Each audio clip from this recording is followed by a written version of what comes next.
Welcomes to இனிமையான நேரங்கள். இன்றைக்கி ஒரு ஸ்பெஷலான உப்புமா தான் ஃப்ரெண்ட்ஸ் பண்ணியிருக்கேன்.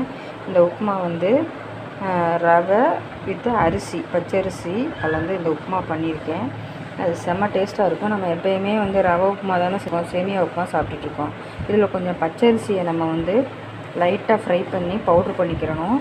அதை நம்ம இந்த ரவையோடு சேர்த்து என்ன பண்ணணும், மிக்ஸ் பண்ணி நம்ம உப்புமா மாதிரி செய்கிற மாதிரி செஞ்சிடணும்.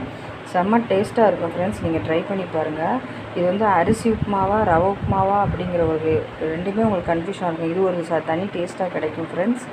ஸோ நீங்கள் நான் சொன்ன மாதிரியே நீங்கள் பண்ணுங்கள். இந்த உப்புமாவுக்கு வந்து நீங்கள் வந்து ஒரு கப்பு சின்ன டம்ளரில் வந்து ஒரு கப்பு, அதாவது ஒரு 100 கிராம் நீங்கள் வந்து ரவை எடுத்துக்கோங்க. எடுத்துக்கிட்டு அதில் வந்து 1/2 கப்பு வந்து பச்சரிசி எடுத்துக்கோங்க. அந்த பச்சரிசியை பேனில் வந்து ட்ரையாக ஃப்ரை பண்ணிக்கோங்க.